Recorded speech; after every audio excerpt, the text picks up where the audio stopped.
Hey my loves, back with another VR to the tag Top Tarot Trumps that was started by Marsha of Musings by Marsha.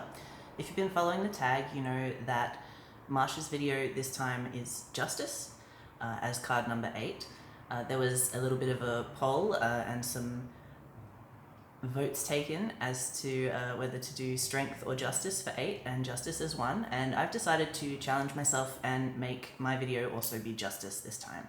So card number 8 has been Justice traditionally. It is in the Marseille system and in other older systems of tarot. It's only with the Rider-Waite-Smith system that 8 and 11 were sort of swapped around, Justice and Strength.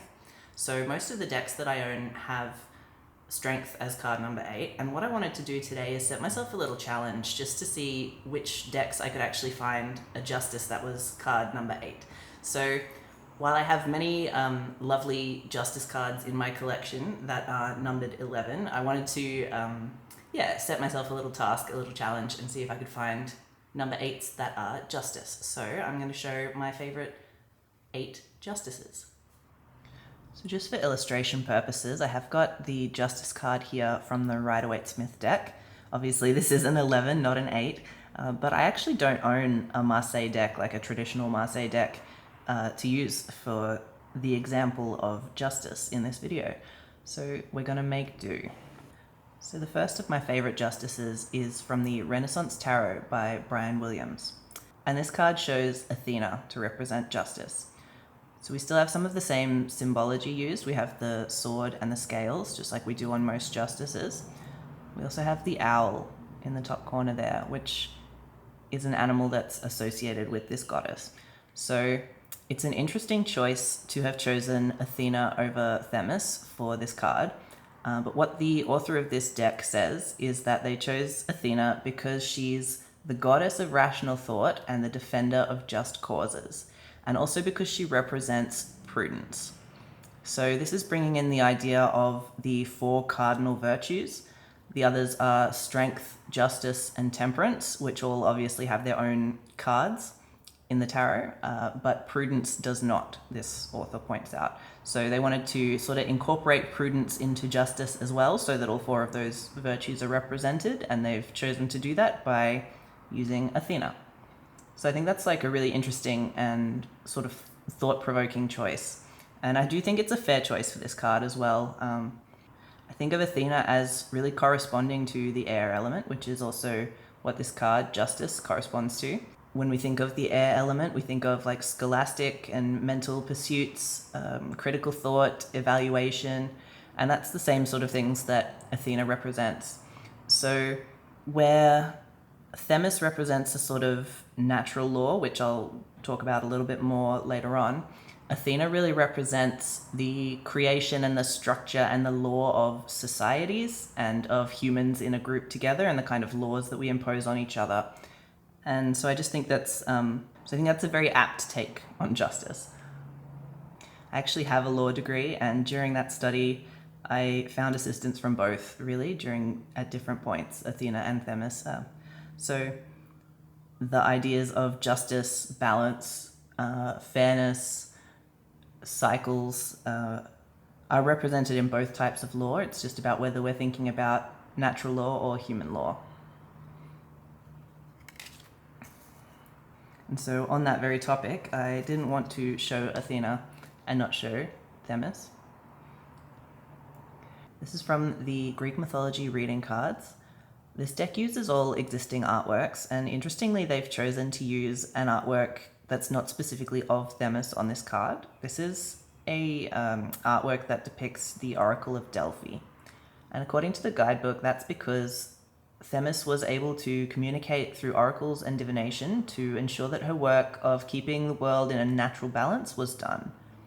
So here she's representing cosmic order, and that's things like planetary cycles, seasons, animal migratory behavior, things that relate to natural justice, life and death, things being as they should. So you can sort of see the distinction between the laws of humankind, which Athena is more representative of, things like the justice system, crime, punishment, etc. And Themis is more along the lines of the natural balance of the world. So I think those are two two halves to justice, or two types of justice that give a really rounded understanding of the justice card. I realize, again, this is not actually a justice card, this is an oracle card, but if you've been watching along, you know by now that I just do that. Next one is from the Cosmic Tarot.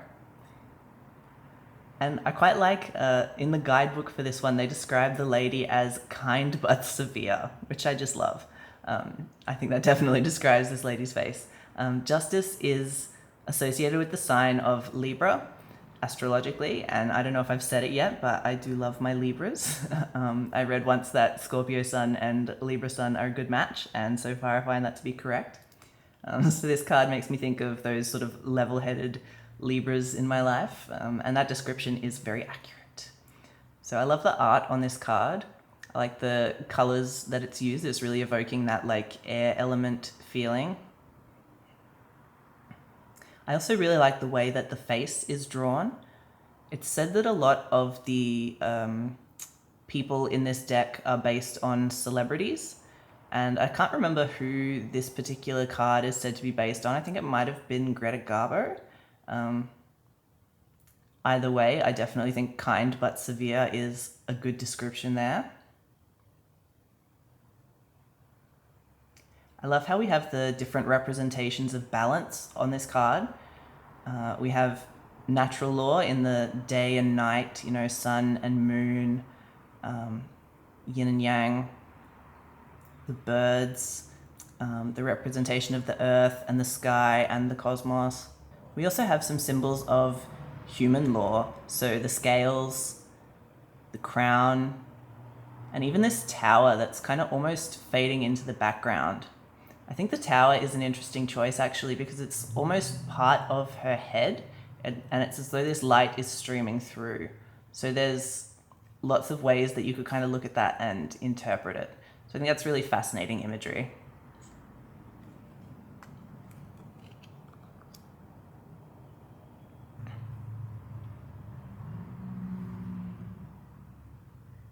Next one is from the Wild Unknown, and it is the pocket edition, which is why it's so little, but it is one of the only other 8 numbered justice cards I could find in my collection. I do have many more that are numbered 11, but again, wanted to track down all of my 8 justices, and it's lucky because I actually do really like this one.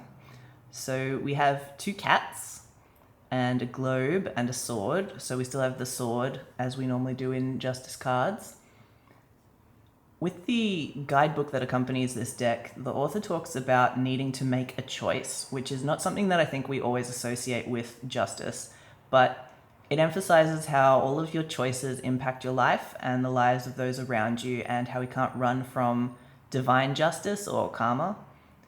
So I think that's a good interpretation of the theme of the justice card. These cats being black and white obviously mirrors a lot of balance-related imagery, yin and yang again. Something I also find interesting about this one, though, is the background, which looks a lot like the rainbow flag and the trans flag. So obviously I love that. I love that we have that, and I hope it's intentional, because this deck has quite a few cards with rainbow coloring on them, but I think I like this one the most. Seeing the flag colors always really makes me feel good when I'm using this deck and when I pull these cards, especially with other queer people who I might be reading for. It adds to the interpretations as well. For example, people choosing to be discriminatory or hateful towards others for their identity is unjust, and it'll have a big flow-on effect for those around them. And likewise, making the choice to live authentically as ourselves also has flow-on effects on the whole world. So queer people living authentically helps other queer people to see that it's okay, and that we're here, and that things are getting better, and that we're arcing towards justice.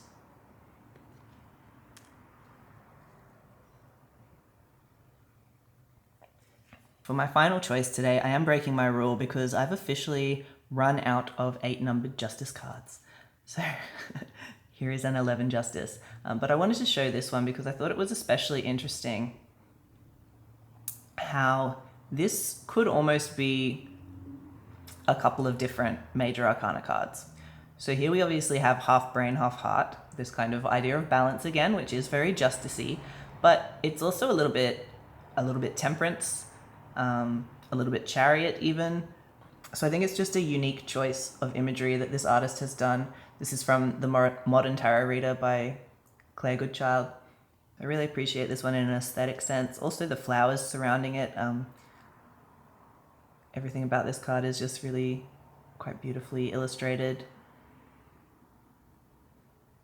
And I think it does exemplify that idea of we can't always do exactly what our heart tells us to do. We do sometimes need the mind to step in and rationalize. And likewise, we can't always do exactly what's rational. Sometimes we need to do what our heart tells us.